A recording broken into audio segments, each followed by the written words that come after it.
Mi nombre es Laura Camila Flores Lizarazo. Pertenezco al Técnico Apoyo Administrativo en Salud, ficha 1828000, y hoy, 10 de abril, les hablaré sobre el libro de la Estrategia del Océano Azul, específicamente del capítulo 7, 8 y 9. Primero, una pequeña explicación. La estrategia del Océano Azul se basa en la necesidad de dejar a un lado la competencia destructiva entre las empresas, generando valor a través de la innovación.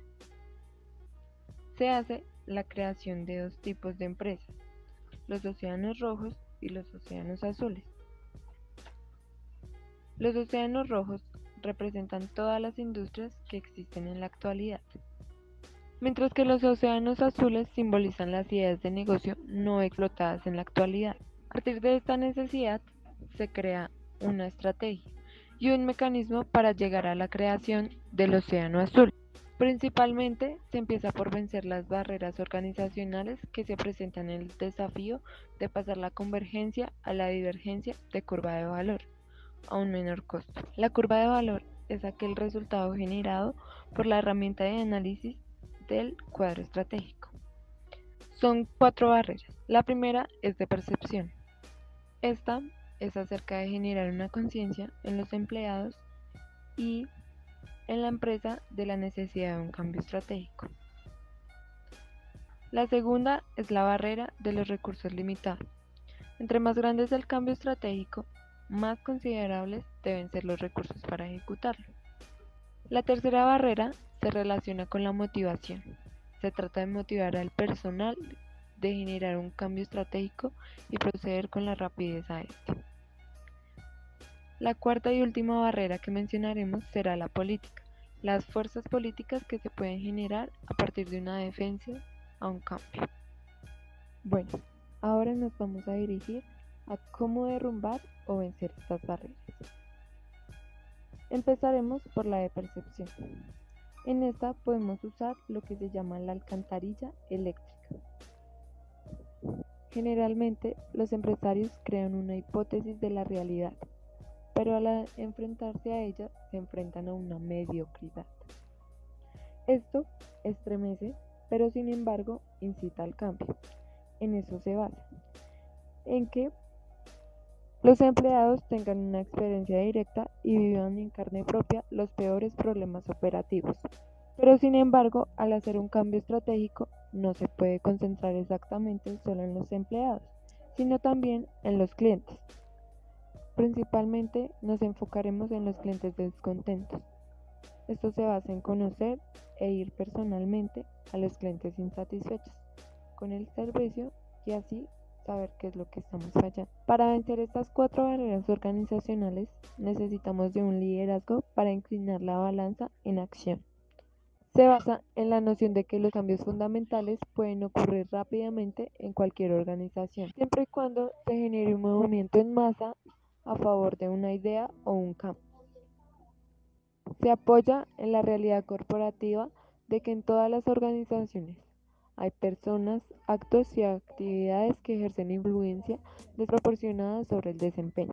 Es cuestión de conservar los recursos, recortar el tiempo y centrar toda la atención en identificar y apalancar los factores que influyen de manera desproporcionada sobre una organización. Ahora, ¿cómo superar la barrera de los recursos? Una vez que la organización acepta la necesidad de un cambio, se enfrenta a la realidad de la falta de recursos. Pero los líderes que inclinan la balanza se enfocan en multiplicar el valor de los recursos encontrados en ese momento. Esto se logra a partir de 3 factores importantes: las zonas calientes, las zonas frías y la negociación. Las zonas calientes son aquellas actividades que generan más ganancias en cuestión de desempeño, pero se necesitan menos recursos. Las zonas frías son aquellas actividades que demandan más recursos, pero generan menos impacto en cuestión al desempeño de la empresa.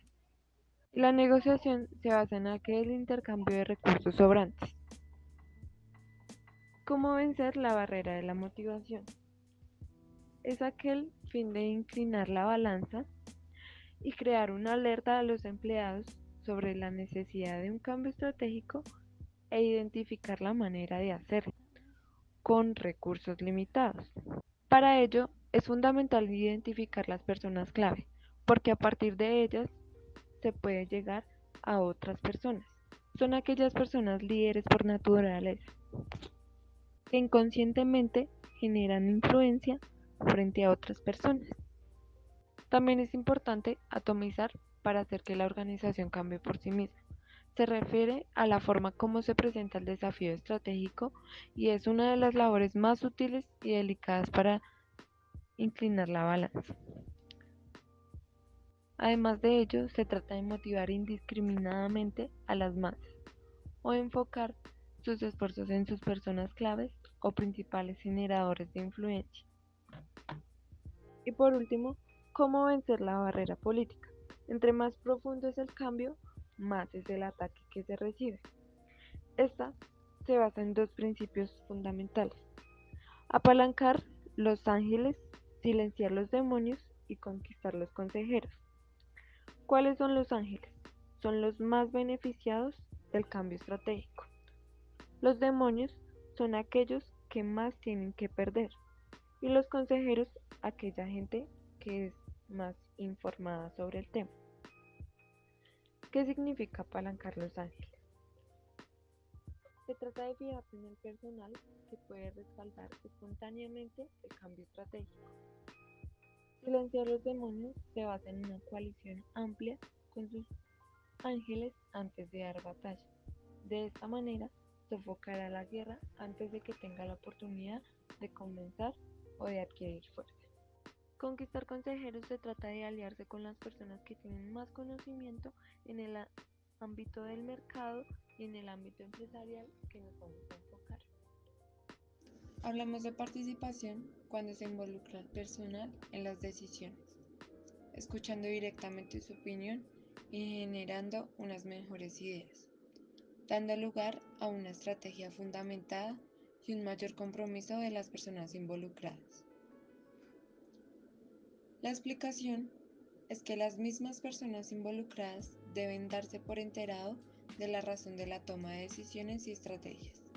De esta manera se crea una confianza en las intenciones del gerente. Además, se sienten escuchados al saber que su opinión fue tomada en cuenta. Las expectativas claras es que una vez establecida la estrategia, los gerentes deben comunicar a los empleados los parámetros y las consecuencias de esta misma. Asimismo, las personas se concentran en ejecutar la estrategia rápidamente. Colectivamente, estos tres principios conllevan a una justicia vista por los empleados y por toda la cúpula de la empresa. También es importante hablar sobre la teoría del reconocimiento intelectual y emocional. Después de construir una estrategia, hay una estrecha relación entre la aplicación del proceso equitativo y el reconocimiento emocional e intelectual. Es cuando las personas sienten que además de que reconocen su valor intelectual, están dispuestas a compartir su conocimiento. Además se sienten inspiradas a generar una impresión y a confirmar un valor intelectual. Asimismo, también cuando hay un reconocimiento emocional, las personas sienten que están motivadas y asimismo se inspiran y ponen todo de su parte. Por último, hablemos de la sostenibilidad y la renovación de la estrategia del Océano Azul.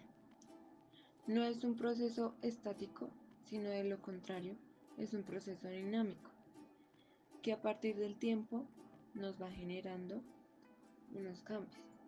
Es decir, como lo que se busca es convergencia a partir de la curva de valor, cuando esta se muestra divergente en el cuadro estratégico, nos señala que es momento de cambiar e innovar nuestra estrategia del Océano Azul.